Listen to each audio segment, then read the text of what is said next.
Hi everyone, welcome to Tech with Obi. This is Ojasvi Bharatwaj, and today we will solve another lead code problem, which is valid parenthesis. Before starting this video, if you have watched my previous videos, please do subscribe to my channel and please drop likes and comments as well in the videos if you like. If you have any feedback as well, please do not hesitate to drop comment in the comment section as well. So let's start with the video. So yeah,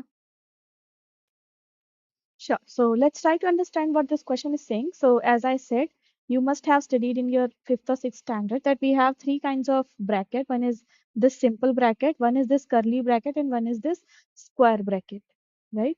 And you must have studied about BODMAS as well, but we don't have to bother here about what is BODMAS or what is that, but we need to define whether a given string is a valid parenthesis or not. So let's try to understand what is the definition of that valid string if someone is saying string is valid or not.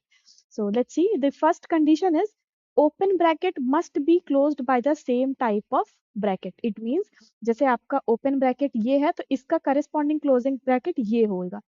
अगर आपका curly bracket है तो इसका corresponding closing bracket curly bracket ही होगा. And if it is a square opening bracket, then corresponding closing bracket will be square only.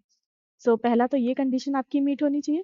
दूसरी condition है open brackets must be closed in the correct order. इसका मतलब अगर आपने simple bracket खोला और करली ब्रैकेट खोला तो सबसे पहले आपको ये करली ब्रैकेट बंद करना पड़ेगा, फिर ही you will be able to close this simple bracket. So इसका मतलब करेक्ट ऑर्डर में ही होना चाहिए. अगर आपके पास ये है तो ये मान लीजिए करली ब्रैकेट है, तो अगर आपको इस ब्रैकेट को क्लोज करना है तो ठीक है, इसका तो आपको करस्पॉन्डिंग क्लोजिंग है, बट पहले आपको ये लास्ट वाला बंद करना पड़ेगा. फिर अब ये भी बंद हो गया है, ये भी बंद हो गया, तो अब ये बचा है ये ओपनिंग ब्रैकेट, तो इसका करस्पॉन्डिंग क्लोजिंग ब्रैकेट लगाना पड़ेगा. I think it should be clear very I mean I think it should be clear to you all. So क्या बोला है, पहला तो है कि करस्पॉन्डिंग सेम होना चाहिए, दूसरा करेक्ट ऑर्डर में होना चाहिए. ऑर्डर क्या यही है कि जो लास्ट में खुला हुआ ओपन ब्रैकेट है सबसे पहले try to close that. Once that is closed उसके बाद हमारी कंडीशन रहेगी कि जो अगला खुला हुआ ब्रैकेट था उसका करस्पॉन्डिंग क्लोजिंग ब्रैकेट ढूंढेंगे. जैसे कि let's say we have this and this. So what should be the, अगर हमें इसको वैलिड बनाना है तो इस सबसे पहले इसका करस्पॉन्डिंग इसको क्लोज करेंगे. एक बार ये क्लोज हो गया तो इसके बाद ओपनिंग ब्रैकेट कौन सा है, ये वाला, फिर इसको क्लोज करेंगे. फिर अगर ये भी क्लोज हो गया तो इसके बाद ओपनिंग ब्रैकेट है ये जिसका क्लोजिंग ब्रैकेट नहीं है तो इसको लगाएंगे. ये ओपनिंग था, इसका क्लोजिंग तो तुरंत प्रेजेंट ही है, फिर ये है तो इसको ये. So I hope this is clear. Order का क्या मतलब है यहाँ पे. थर्ड कंडीशन है every close bracket has a corresponding open bracket of the same type. इसका मतलब कि क्या ये वैलिड है, नहीं. क्यों नहीं वैलिड है, ठीक है आपका ओपनिंग ब्रैकेट था तो इसका करस्पॉन्डिंग क्लोजिंग ब्रैकेट भी है, करेक्ट ऑर्डर में भी है, पहले ये खुला है तो पहले ये बंद हो गया, बट एक एक्स्ट्रा क्लोजिंग ब्रैकेट है जिसका ओपनिंग ब्रैकेट था ही नहीं, तो ये भी आपका इनवैलिड हो जाएगा. तो इसका मतलब यही है कि अगर कोई क्लोज ब्रैकेट है तो उसका करस्पॉन्डिंग ओपन ब्रैकेट भी सेम टाइप का प्रेजेंट होना चाहिए. तो these are the three conditions that you have to meet in order to say whether a string is a valid parenthesis or not. So let's try to find the solution. ठीक है, मैंने क्या बोला कि let's take one example, or let's keep example simple, this and this. हमें मान लीजिए इसको बताना है कि ये वैलिड है कि नहीं है. तो सबसे पहले क्या आया, आपका ओपनिंग ब्रैकेट आया. ठीक है, हमें ओपनिंग ब्रैकेट को कहीं पे सेव कर लेते हैं. अगला एक और ओपनिंग ब्रैकेट आ गया, हम इसको भी सेव कर लेंगे. बट अगला एक क्लोजिंग ब्रैकेट आया है. नेक्स्ट अगर आप यहाँ पे आइटरेट करें, इसको आइटरेट करें, third is your closing bracket. आपको पता है कि अगर क्लोजिंग ब्रैकेट आ गया है तो इसको लास्ट ओपनिंग जो ब्रैकेट था पहले उसको क्लोज करना पड़ेगा. मतलब लास्ट ओपनिंग ब्रैकेट अगर यही था तो इसका करस्पॉन्डिंग क्लोजिंग ब्रैकेट ही होना चाहिए. तो ठीक है, ये तो इसके जैसा ही है, मतलब कि इसका करस्पॉन्डिंग क्लोजिंग ब्रैकेट ही था. तो ठीक है, ये वाला सेटिस्फाई हो गया, तो अब हमें इसको सेटिस्फाई करने की जरूरत नहीं है. मतलब this is already it found its partner, corresponding partner, ठीक है, तो we can remove this. Now again we got this opening bracket, हम again इसको खुद से यहाँ पे रख लेंगे, क्योंकि हमें पता है कि जो लास्ट में opening bracket है खुला है, सबसे पहले we should close that, then only we should be able to close the previous opening bracket. ठीक है, तो अगेन ये ओपनिंग ब्रैकेट आया, हम अगेन सेव कर लेंगे. अब ये क्लोजिंग ब्रैकेट आया है, तो यू नो लास्ट में ओपन ब्रैकेट यही था, तो सबसे पहले हमें ये क्लोज करना चाहिए. ठीक है, तो ये क्लोज करली ब्रैकेट है. क्या लास्ट ओपनिंग ब्रैकेट करली था? यस. तो क्योंकि ये भी करली है, तो it is also, its condition is also met, we can remove it. Now we have this closing bracket. अब लास्ट में ओपनिंग ब्रैकेट कौन सा था? इसमें ये दोनों तो हट ही गया, तो यही बचा था. क्या ये स्क्वायर है? हाँ, क्योंकि अब ये दोनों स्क्वायर है, क्योंकि हमें सेम टाइप के चाहिए, करेक्ट ऑर्डर में चाहिए, तो ये दोनों भी सेटिस्फाई हो जाएंगे, तो ये हमारा वैलिड हो गया. I hope this is clear. मैं क्या कर रही हूँ, I am trying to store the opening bracket one by one. जब भी हमें कोई ओपनिंग ब्रैकेट मिल रहा है, the moment I am hitting any closed bracket, मैं ये देखना चाह रही हूँ कि वो किस टाइप का क्लोज ब्रैकेट है, और जिस टाइप का क्लोज ब्रैकेट है, क्या मेरे स्टोर किए हुए लास्ट ओपनिंग ब्रैकेट के करेस्पॉन्डिंग है कि नहीं. अगर दोनों करेस्पॉन्डिंग है, इसका मतलब कि वो दोनों एक पेयर बना रहे होंगे, and we can remove the last opening bracket अगर सेम है तो. अगर नहीं है, फिर तो हमारा पहली बार में हमें इनवैलिड पैरेंथेसिस मिल गया. क्योंकि let's try to go with another example which I am saying is this. अब आपको लग रहा होगा ठीक है, एक ओपनिंग, एक सिंपल ब्रैकेट खुला है, एक सिंपल ब्रैकेट क्लोज है, एक करली ब्रैकेट है, एक करली ब्रैकेट ओपन क्लोज है, तो ऐसे तो दोनों पेयर तो एग्जिस्ट कर रहे हैं. Then why it is invalid, और let's try to find out why it is invalid. मेरे को ओपनिंग ब्रैकेट मिला, I saved opening bracket here. मेरे को अगेन ओपनिंग ब्रैकेट मिला, again I save this opening bracket here. But now I found this opening bracket last में, sorry, now third point पे I found this closing bracket. Last opening bracket कौन सा है? ये last आपने यही enter किया है. क्या करली ब्रैकेट का करेस्पॉन्डिंग क्लोजिंग ब्रैकेट ये है? नहीं, करली ब्रैकेट का करेस्पॉन्डिंग क्लोजिंग ब्रैकेट ये है, ना कि सिंपल. तो इसका मतलब दोनों गलत हैं, तो आपका यहीं पे पहला ही जैसे आपको एनकाउंटर हो कि दोनों ऑपोजिट हैं, you can directly return invalid. ठीक है, हम थर्ड केस देखते हैं, जो कि थर्ड कंडीशन थी कि every close bracket should have a corresponding opening bracket. Let's say हमारा ये है स्ट्रिंग. मेरे उसके हिसाब से, मेरे लॉजिक के हिसाब से what I am trying to do, आपका ओपन, आप स्ट्रिंग को आइटरेट करिए. ओपनिंग ब्रैकेट आया, save it here. Closing bracket आया, लास्ट ओपनिंग ब्रैकेट के करस्पॉन्डिंग है, यस, रिमूव इट. तो अब हमारा जहां पे हम स्टोर कर रहे थे वो खाली हो गया है. नाउ सी, ये क्लोजिंग ब्रैकेट आपको मिला. क्या क्लोजिंग ब्रैकेट का करस्पॉन्डिंग ओपनिंग ब्रैकेट है? क्योंकि आपका ये खाली है, तो इसका मतलब करस्पॉन्डिंग ओपनिंग ब्रैकेट नहीं है, तो यहाँ पे भी आपकी स्ट्रिंग इनवैलिड हो जाएगी. Invalid. I hope this is clear. What I am trying to do is, आप स्ट्रिंग को आइटरेट करना शुरू कीजिए 0 से n-1 इंडेक्स तक. अगर आपका ओपनिंग ब्रैकेट आता है, सेव इट समवेयर. अब यहाँ पे आप देख पा रहे होंगे कि हमें कौन सा डेटा स्ट्रक्चर चूज करना चाहिए.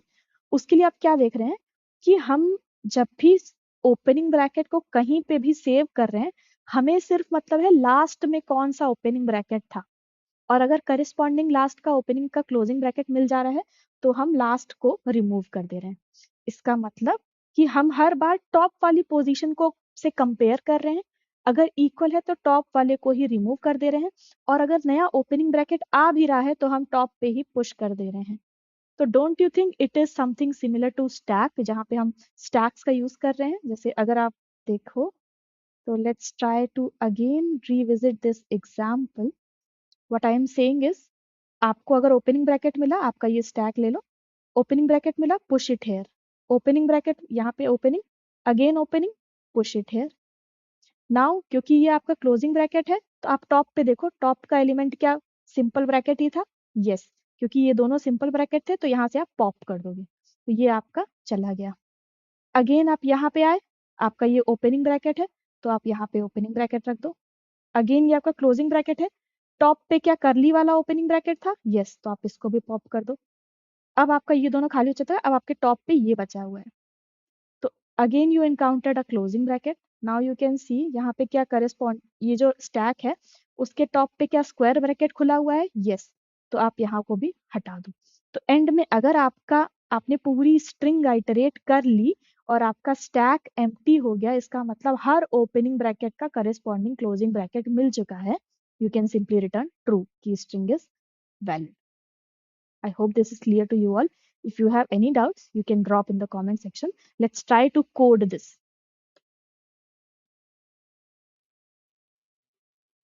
So ठीक, this is the video.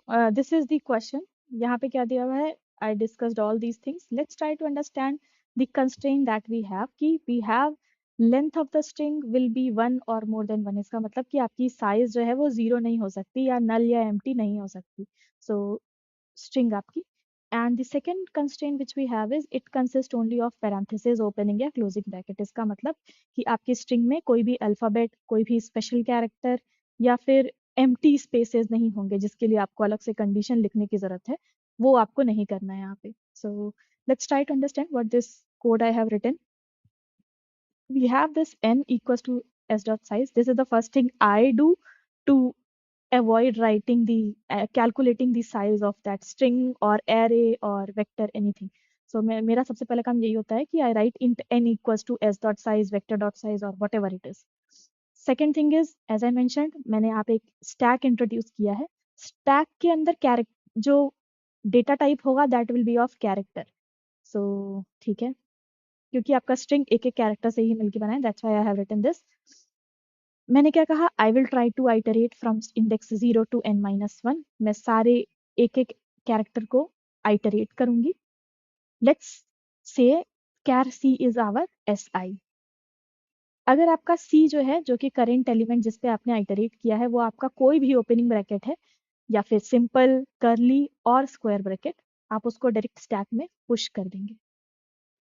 अगर ये एम्प्टी ओपनिंग ब्रैकेट नहीं है, इसका मतलब ये क्लोजिंग ब्रैकेट है, क्योंकि आपको यहाँ पे दिया हुआ है कि it consist only of these parenthesis. ठीक है, नाउ लेट्स से आप यहाँ पे आ गए, इसका मतलब आपने अभी अभी एक क्लोजिंग ब्रैकेट को इनकाउंटर किया है. पहला कंडीशन, अगर आपने क्लोजिंग ब्रैकेट को इनकाउंटर किया है और आपने देखा आपका स्टैक ही एम्प्टी है, इसका मतलब कि क्लोजिंग ब्रैकेट तो प्रेजेंट है बट इसका करस्पॉन्डिंग ओपनिंग ब्रैकेट ही नहीं प्रेजेंट है. तो at the same instant you can simply return false, क्योंकि आपका आगे तो उसका ओपनिंग ब्रैकेट मिलेगा भी तो उसकी कोई जरूरत नहीं है, क्योंकि हमें उसके क्लोजिंग ब्रैकेट से पहले ही ओपनिंग ब्रैकेट चाहिए होता है. सो स्टैक डॉट एम्प्टी अगर है और आपने क्लोजिंग ब्रैकेट एनकाउंटर किया, you can simply return false. नहीं तो लेट्स ट्राई टू अंडरस्टैंड आपने लास्ट में कौन सा एलिमेंट, कौन सा कैरेक्टर पुश किया था अपने स्टैक में. So let's say top char is stk.top. I hope you must have seen my previous videos जहाँ पे मैंने stacks की properties को discuss किया है. If you have not watched, I will definitely recommend you to go through that.